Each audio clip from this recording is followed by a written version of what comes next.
TDP Janasena BJP పొత్తు కుదిరింది. మూడు పార్టీలు కలిసి పోటీకి నిర్ణయం తీసుకున్నాయన్నారు టీడీపీ నేత కనకమేడల. అలాగే పవన్ కళ్యాణ్ ఎంపీగా పోటీ చేయనున్నారు. కాకినాడ పార్లమెంటు స్థానం నుంచి ఎంపీగా బరిలోకి దిగనున్నారు. ఎంపీగా ఎమ్మెల్యేగా 2 చోట్ల పవన్ పోటీ చేస్తారని కొన్ని రోజులుగా ప్రచారం జరిగింది. బీజేపీ పెద్దల సూచనతో ఎంపీగా పోటీ చేయనున్నారు పవన్ కళ్యాణ్. గతంలో పలుమార్లు కాకినాడ లోక్సభ నియోజకవర్గ నేతలతో సమావేశమైన పవన్ తన పోటీ విషయాన్ని చెప్పకుండానే నేతలను పరిస్థితిపై ఆరా తీశారాయన. కాకినాడ లోక్సభ పరిధిలో జనసేనకు బలమైన ఓటు బ్యాంకు ఉంది అంటున్నాయి సర్వేలు. అలాగే దీనికి సంబంధించిన ఓవరాల్ అప్డేట్స్ అందించడానికి మా కరెస్పాండెంట్ ప్రసాద్ ఢిల్లీ నుంచి లైవ్లో అందుబాటులో ఉన్నారు. ప్రసాద్, సీట్ల సర్దుబాటుకు సంబంధించి ఎప్పటిలోపల అధికారికంగా క్లారిటీ వచ్చే అవకాశం ఉందంటారు? అంటే టీడీపీ వర్గాల నుంచి అందుతున్న సమాచారాన్ని బట్టి ఈరోజు రాత్రి 7 గంటల తర్వాత ఎప్పుడైనా కానీ చంద్రబాబు నాయుడు తిరిగి ఢిల్లీ నుంచి బయలుదేరి వెళ్లేందుకు అవకాశం ఉంది. ఈలోగానే ఒక ప్రకటన జారీ చేసేందుకు అవకాశం ఉందని చెప్తున్నారు. అయితే దీనిపై ఇంకా స్పష్టత లేదు. ప్రధానంగా పొత్తుకు సంబంధించి మాత్రం చాలా సుదీర్ఘంగా చర్చించారు, చాలా విస్తృతంగా కూడా చర్చించారు.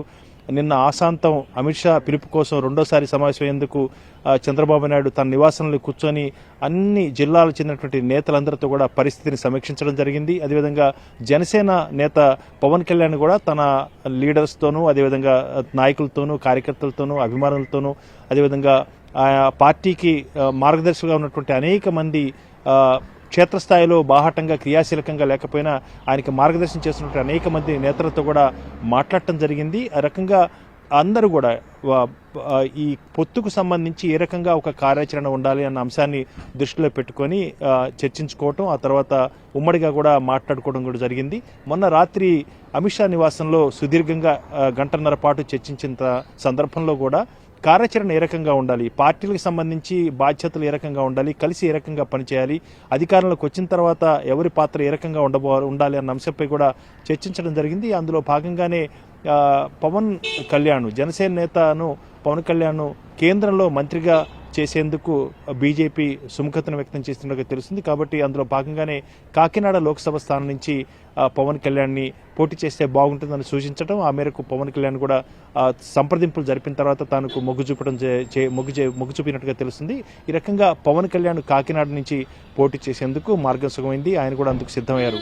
ముందుగా అయితే అనకాపల్లి నుంచి తన సోదరుడు అనకాపల్లి లోక్సభ స్థానం నుంచి నాగబాబును పోటీ చేయాలని చెప్పి నిర్ణయం తీసుకోవడం జరిగింది. అయితే మారిన పరిస్థితుల్లో అనకాపల్లి బీజేపీకి వెళ్లటంతో ఆ బీజేపీ పోటీ చేయాలని చెప్పి అనుకోవడంతో అనకాపల్లి బీజేపీ నుంచి బీజేపీ పోటీ చేస్తుంది కాబట్టి ఆ స్థానం కాకుండా కాకినాడ, అదేవిధంగా నరసాపురం స్థానాలు 2 కూడా జనసేనకు వచ్చాయి. కాబట్టి జనసేన 3వ అభ్యర్థిగా నాగబాబు పోటీ చేసేందుకు అవకాశం లేదు. కాబట్టి కాకినాడ నుంచి పవన్ కళ్యాణ్, అదేవిధంగా నరసాపురం నుంచి జనసేన పోటీ చేసేందుకు నిర్ణయం తీసుకోవడం జరిగింది. ఆ రకంగా 2 స్థానాల్లో జనసేన పోటీ చేయబోతుంది. ఇకపోతే అసెంబ్లీ స్థానాలకు సంబంధించి 24 అసెంబ్లీ స్థానాల్లో జనసేన పోటీ చేయాలని అనుకుంటుంది. ఆ మేరకు 24 గతంలోనే ప్రకటించినట్లుగా 24 స్థానాల్లో జనసేన పోటీ చేయబోతుంది. ఇక బీజేపీకి సంబంధించి బీజేపీ చాలా సుదీర్ఘంగా చర్చించిన తర్వాత ముందుగా 10 లోక్సభ స్థానాల్లో పోటీ చేయాలని చెప్పి సంకల్పించింది. ఆ మేరకు ప్రతిపాదన కూడా చేసింది. అయితే 3 పార్టీలు, అంటే 3 పార్టీల నేతలు కూర్చున్న తర్వాత అమిత్ షా సమక్షంలో జరిగిన చర్చల్లో భాగంగా బీజేపీకి ఉన్నటువంటి క్షేత్రస్థాయిలో బలాన్ని ఆధారం చేసుకొని ఆ మేరకు 6 స్థానాలకే పరిమితమైనట్టుగా తెలుస్తుంది. కాబట్టి 6 స్థానాల్లో పోటీ చేసేందుకు ఒక ఒప్పందం కుదిరింది, ఒక అవగాహన కుదిరింది. ఆ మేరకు అరకు, అదేవిధంగా రాజమండ్రి, రాజంపేట, ఏలూరు, అనకాపల్లి, హిందూపురం లేదా తిరుపతి, ఈ 6 స్థానాల్లో పోటీ చేసేందుకు గాను బీజేపీకి మొగ్గు చూపింది. హిందూపురం నుంచి బీజేపీ పోటీ చేస్తుందా, లేకపోతే తిరుపతి లోక్సభ స్థానం నుంచి పోటీ చేస్తుందా అన్నది ఇంకా స్పష్టత తెలిసి రాలేదు. తిరుపతి ఎస్సీ స్థానం, అదేవిధంగా హిందూపూర్ జనరల్ స్థానం. కాబట్టి ఈ 2 స్థానాల్లో ఏ స్థానం అన్నది నిర్ణయించుకున్న తర్వాత అభ్యర్థి ఎవరన్నది తేలుతుంది. ఇకపోతే అనకాపల్లి నుంచి సీఎం రమేష్, ఏలూరు నుంచి సుజనా చౌదరి, అదేవిధంగా రాజమండ్రి నుంచి ఏపీ బీజేపీ అధ్యక్షురాలు పురంధేశ్వరి, రాజంపేట నుంచి కిరణ్ కుమార్ రెడ్డి పోటీ చేస్తున్నట్టుగా తెలుస్తుంది. ఇకపోతే అరకు నుంచి కొత్తపల్లి గీత, మాజీ ఎంపీ, ఆమెను కూడా పోటీ చేయాలని చెప్పి పార్టీ అధిష్టానం నిర్ణయించినట్టుగా తెలుస్తుంది. ఆ రకంగా 5 లోక్సభ స్థానాలు కూడా అభ్యర్థులు కూడా దాదాపు నిర్ణయం తీసుకోవడం జరిగింది. దీన్ని అధికారికంగా ఇంకా ప్రకటించాల్సి ఉంది.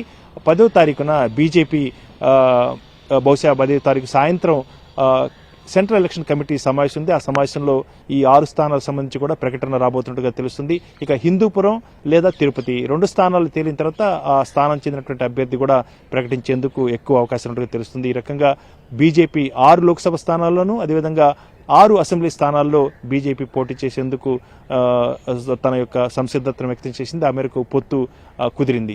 ఈ రకంగా 6 అసెంబ్లీ స్థానాల్లో కైకలూరు, వైజాగ్ నార్త్, అదేవిధంగా విశాఖ మరొక స్థానంలోను, అదేవిధంగా అరకు స్థానంలో కూడా అసెంబ్లీ స్థానం నుంచి కూడా బీజేపీ పోటీ చేయబోతుంది. దాంతోపాటు ధర్మవరం నుంచి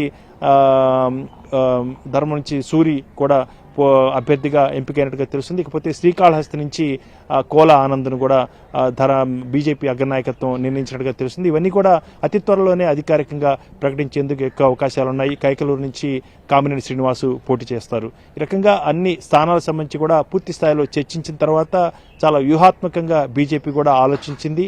క్షేత్రస్థాయిలో నాయకులకు అదేవిధంగా కార్యకర్తలకు కొంత అసంతృప్తి ఉండే అవకాశం ఉన్నప్పటికీ కూడా మారిన పరిస్థితుల్లో రాజకీయ అవసరాల దృష్ట్యా పార్టీ కేడర్ అర్థం చేసుకొని ఆ మేరకు సహకరించాలని చెప్పి కూడా బీజేపీ నాయకత్వం కూడా రాష్ట్ర నాయకత్వంతో మాట్లాడటం జరిగింది. అదేవిధంగా ఈ పొత్తుల్లో భాగంగా కొంత మేరకు ఉన్నటువంటి అసంతృప్తులను ఏ రకంగా చేయాలి అన్న అంశంపై కూడా ఒక కార్యాచరణ రూపొందించుకున్నారు. క్షేత్రస్థాయిలో ఆయా నేతలందరితో కూడా మాట్లాడి వాళ్ళందరినీ కూడా ఈ ఎన్నికల్లో చాలా క్రియాశీలకంగా పనిచేసే విధంగా, ఉద్యుక్తులను చేసే విధంగా కూడా ఒక ప్లాన్ను, ఒక వ్యూహాన్ని కూడా బీజేపీ రచించుకుంది. ఆ మేరకు కాకినాడ లోక్సభ స్థానం నుంచి పవన్ కళ్యాణ్ గెలిచిన తర్వాత మోడీ నేతృత్వంలో 3వసారి ఏర్పడబోయే కేంద్ర ప్రభుత్వంలో కేంద్ర మంత్రిగా పవన్ కళ్యాణ్ బాధ్యతలు స్వీకరిస్తారన్న అంశాన్ని కూడా బీజేపీ వర్గాలు చెబుతున్నాయి. ఈ రకంగా పెద్ద స్థాయిలో బాగా పెద్ద ఎత్తున కసరత్తు చేసి ఏ రకంగా ఎవరు ఏ రకంగా ఉండాలి, ఏ స్థానాల్లో పోటీ చేయాలి, ఉన్నటువంటి బలాబలాలు ఇవన్నీ కూడా అర్థం చేసుకొని ఒక కార్యాచరణను వ్యూహాత్మకంగా రూపొందించుకోవడం జరిగింది. అందులో భాగంగా పొత్తు కుదిరింది. పొత్తుకు మార్గం సుగమైంది. ఇక క్షేత్రస్థాయిలోనే ఎన్నికల బరిలో జనసేన కార్యకర్తలు, టీడీపీ కార్యకర్తలు, బీజేపీ కార్యకర్తలు కలిసి సమిష్టిగా ఎన్నికల్లో పనిచేయాలని చెప్పి ఒక కార్యాచరణ కూడా రూపొందించబోతున్నారు. అందుకు పూర్తి స్థాయిలో నాయకులంతా కూడా కార్యకర్తలతో, నాయకులతో మాట్లాడుతున్నారు. Right, thanks for updates Prasad. Right, అది పవన్ కళ్యాణ్ ఎంపీగా పోటీ చేయనున్నారు. కాకినాడ పార్లమెంటు స్థానం నుంచి ఎంపీగా బరిలోకి దిగనున్నారు పవన్ కళ్యాణ్. ఎంపీగా, ఎమ్మెల్యేగా పవన్ పోటీ చేస్తారని కొన్ని రోజులుగా ప్రచారం జరిగింది. బీజేపీ పెద్దల సూచనతో ఎంపీగా పోటీ చేయనున్నారు పవన్ కళ్యాణ్. గతంలో పలుమార్లు కాకినాడ లోక్సభ నియోజకవర్గ నేతలతో సమావేశమైన పవన్ తన పోటీ విషయాన్ని చెప్పకుండానే నేతలను పరిస్థితిపై ఆరా తీశారు. ఆయన కాకినాడ లోక్సభ పరిధిలో జనసేనకు బలమైన ఓటు బ్యాంక్ ఉంది అంటున్న ఈ సర్వేలు. కాకినాడ పార్లమెంటు పరిధిలో 7 అసెంబ్లీ స్థానాలున్నాయి. కాకినాడ పార్లమెంటు పరిధిలో తుని, ప్రత్తిపాడు, పిఠాపురం, కాకినాడ, జగ్గంపేట, పెద్దాపురం స్థానాలున్నాయి.